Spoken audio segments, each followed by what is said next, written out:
அம்மா யார்கிட்ட பேசிகிட்டு இருக்கிறீங்க? ஆட்டுக்குட்டியா? ஆட்டுக்குட்டி பேசிட்டு இருக்கிறேன். எதுக்கு? பொங்கலுக்கா? பொங்கல் வந்துருச்சு. நம்ம உலகத்து பொங்கல் சயனம் சொல்லிடுச்சு. அது கடா வாங்கி வெட்டோன்னு. எத்தனை வருஷத்துக்கு அப்புறம் சயனம் சொல்லியிருக்குது? 30 வருஷம். 30 வருஷம் ஆயிடுச்சா? ஆஹா. எப்படி 30 வருஷம் சயனம் சொல்லுதுன்னா அது எப்படி? சயனம் வந்து நாம் குறிச்ச இடத்துல வந்து சயனம் சொல்லிச்சுன்னா சாமி நம்மளுக்கு சயனம் சொல்லிடுச்சு, நம்ம பொங்கல் வைக்கலான்னு சொல்லிடுவாங்க பூசாரி ஓட்டம். குறிச்ச இடம்னா இப்போ நாம் இந்த இடத்த அப்படின்னு சொன்னோம்னா அந்த இடத்த வந்து சொல்லணும். சாமி தலைமையில வந்து சொல்லணும்னாலும் அது சொல்லணும். அப்படி சொன்னாத்தே சாமி சயனம் சொல்லிடுச்சு நம்ம பொங்கல் வைக்கலான்னு சொல்லுவாங்க. 30 வருஷமா சொல்லலையாக்கு? சொல்லலை, இப்போதான் சொல்லியிருக்குது. பெரிய பொங்கலாக இருக்குமோ? இது பெரிய பொங்கல். ஆஹா. உங்கள் இதில் ஒரே ஒரு இதான்? ஆமாம்.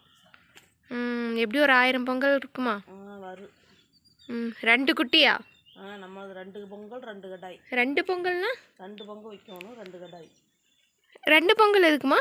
2 பொங்கல் வைக்கணும். நம்ம பொங்கல் சீர் கொடுப்பாங்கல்ல அம்மா ஓட்டா, அவங்களுக்கு ஒரு பொங்கல் நம்மளுக்கு ஒரு பொங்கல், 2 பொங்கல். ஓ, மாமா பொங்கல் சீர் கொடுப்பாங்களா? சரி சரி சரி. அப்புறம் ஆட்டுக்குட்டி மாமா வாங்கி தரலையா? நல்லா வாங்கி தருவாங்க. அழைப்புகள் நிறையா இருக்கோ? சரி சரி சரி. அப்போ எல்லாத்தையும் வர சொல்லிடு. எல்லாத்தையும் வர சொல்லிடுறேன். கெடா கறி போட்டுடலாம்.